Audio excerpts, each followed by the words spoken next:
Hey everybody, welcome to $2 Horror. I'm your host, Matt Eddy. If you're watching this, that means my review of the new adaptation of Salem's Lot has been blocked. I've been made to take it down and I can't get it back up, so I'm doing this instead. This is my Plan B review. I watched 1958's Horror of Dracula along with 1979's Dracula with Frank Langella, based on the Broadway play that was going on in the 70s. I think Edward Gorey did a lot of art for that production. So this is just kind of like a compare and contrast review of these movies.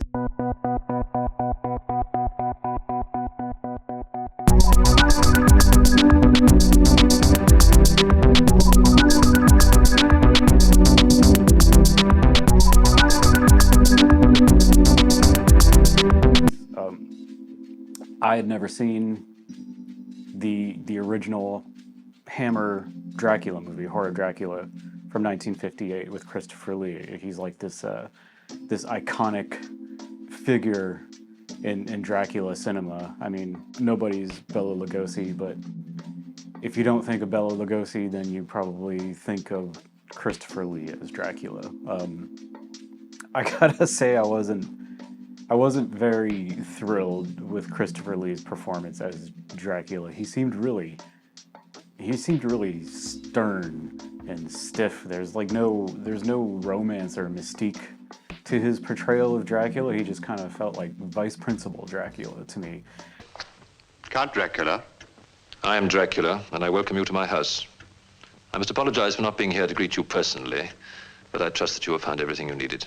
You know, it's just like, and his castle was really clean. That really bothered me a lot. You know, we're used to seeing this old derelict, rundown sort of castle, and this version is just like, there ain't no dust anywhere. There's no cobwebs. The floors look swept, and I just kept picturing Dracula and his brides kind of like, you know, it's Saturday morning. You know what that means. It's chore time. So, you know, they've got the brooms out and the mops and everything, the feather dusters. They're going over everything with a white glove. So, I don't know. A lot of things in this movie were a big miss for me. I know this is important film in vampire movie history because it's the first time that we're getting like a lot of blood in a vampire movie, or we can actually see the fangs. We're getting the red eyes. Dracula is exposed to the sunlight at the end of this movie, and he kind of like crumbles in this big special effects extravaganza for 1958, and it looked really cool. I'll give him that. But overall, this movie is just like one of those old movies that just kind of miss the mark for me, you know? Like, it's watchable. It's not like a total snooze fest or anything, but I mean, I watched it once. I'll probably not watch it again. I'm a big Dracula fan too. Like, ever since I was a little kid, the first time I saw the Bela Lugosi Dracula on TV on Halloween, you know, sometime in October when I was like 8 or 9 in the 80s. And I really loved it. And my mom was like, you know, my family is Romania. You know, we come from the same place as Dracula does.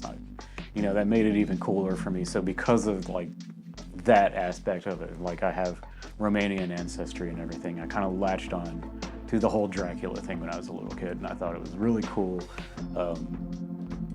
I had nobody remembers this. I had like the whole series of like the Apple Comics Blood of Dracula. They weren't really big in the 80s, but they were selling them in the place that I bought my comic books, you know, in Dunedin, Florida, circa 1987 or 1988, whatever. So like I said, I was a big Dracula fan. I'm still a big Dracula fan to this day. I read the book once a year. I watch the Francis Ford Coppola, Gary Oldman movie at least once a year. I effing love that movie. But, you know, even when I was a little kid, I knew the Bela Lugosi movie was just kind of like a little boring. They couldn't really show much. Dracula didn't have any fangs. He just made this really weird face, like, and I always wanted to see the Hammer one. I don't know why. I just never got around to it until, you know, now when I'm 46 years old. Like, yeah, I guess I'll sit down and watch Horror of Dracula at last. I've seen other Hammer Dracula movies with Christopher Lee, like Dracula AD 1972 and stuff like that, which I actually like a lot more than this movie. But the 1997 or 1979 Dracula with Frank Langella, I absolutely loved. Now, I have seen this before. I used to rent it all the time when I was a little kid in the 80s. It was always, like, the cover of it always fascinated me whenever my dad and I went to the video store, you know, our local family-owned video store to rent movies. I always saw this, like, Dracula on the shelf, and he is like Frank Langella with his giant hair and his giant cape, and there was like a cloudy sky behind him and everything, and a lady laying in the foreground. This movie is kind of bonkers. A lot of really weird stuff happens.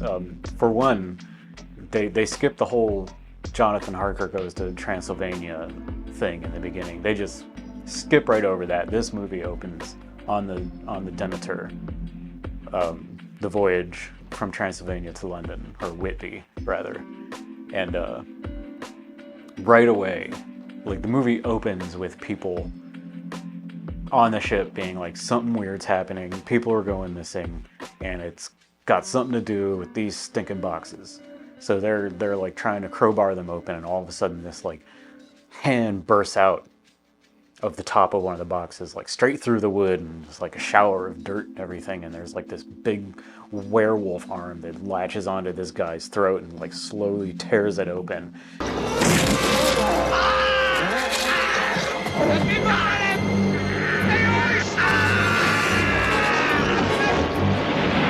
It's a really cool scene. It's like this jarring introduction to this very strange Dracula movie.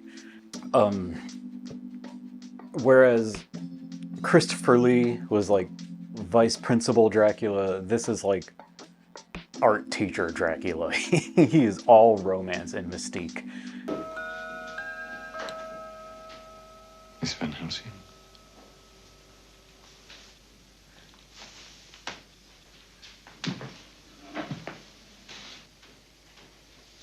He's given everybody the bedroom eyes. He is very smug and self-assured.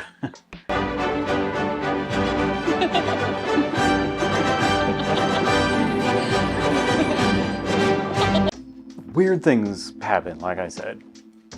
Renfield just kind of is like the caretaker of Carfax Abbey, I guess. And there's a scene where he goes in there for the first time. I guess he's got a lot of work to do, a lot of unpacking for Dracula to do, and he meets Dracula. Dracula kind of shows up at the top of the stairs, and he like spreads his cape, and it's like all of a sudden they're like giant bat wings, and he like hang glides down at Renfield, who looks just like Zach Galifianakis, by the way, and then all of a sudden he's this bat puppet. I don't know. They make really weird decisions in this movie, and for some reason it just tickled me pink. I don't know why. I loved it. There's a scene where Dracula's climbing down the wall, lizard style, as they keep saying in the book. And it's sort of like the Adam West Batman. You know, the first scene, they have him like head on, you can like see the moon behind him, so he's like crawling down a wall, and it's really cool. But then there's the next scene where it's like the wall is horizontal and Dracula's crawling along it, Adam West style. And he just kind of looks at the camera and is like, "Is this awesome or what?" and then he keeps moving. He just like totally breaks the fourth wall.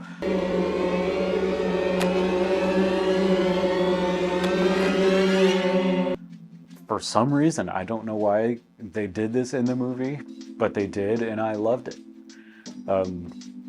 Donald Pleasance plays Jack Seward, or maybe Arthur Homewood. I don't remember who he plays. I think it's Jack Seward because he is running the lunatic asylum there, and he is just eating throughout every scene he's in. He manages to get some food into his mouth. I don't know if this was a choice of the director, if it was Donald Pleasance's choice. If they were like, you know, it would be really funny, let's just give you food every time you're on camera, but he seriously is eating throughout this whole movie. I don't... He does it so often that it's something that you will notice and be perplexed by. I certainly was. Frank Langella's performance is very compelling. I mean, he's not Gary Oldman, but he is very entertaining as Dracula. You like to see him on the screen and pretty much nobody else. Whenever Dracula's not in this movie, it does get kind of boring. If at any time my company does not please you, you will have only yourself to blame.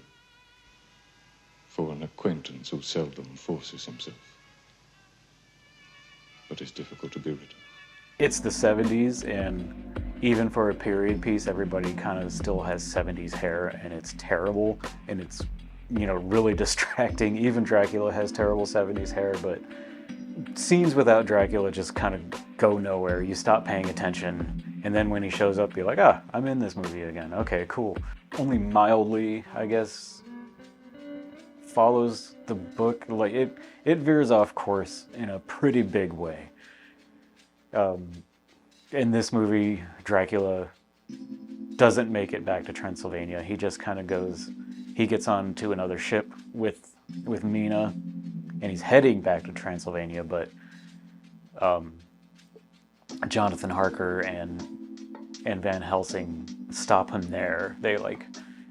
They have this big confrontation with him in the cargo hold, and it looks like he's gonna win, of course, and then he gets this like big meat hook stuck into his back, and they raise him up to the mast, and he's exposed to the sun, and he makes all these goofy noises, and you know, that's how it ends.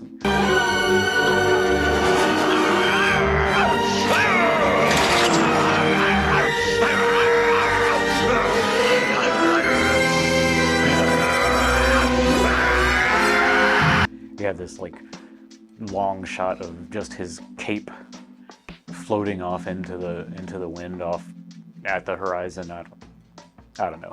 It's a bad ending, and it's a bad movie, really, if I'm being honest, but it's a more fun movie than The Horror of Dracula. I will rewatch this Dracula, and I'll probably never watch The Horror of Dracula again. Anyway, happy Halloween. Don't let anybody give you shit for watching movies all the time because their world sucks. And we will see you next month on $2 Horror. So long.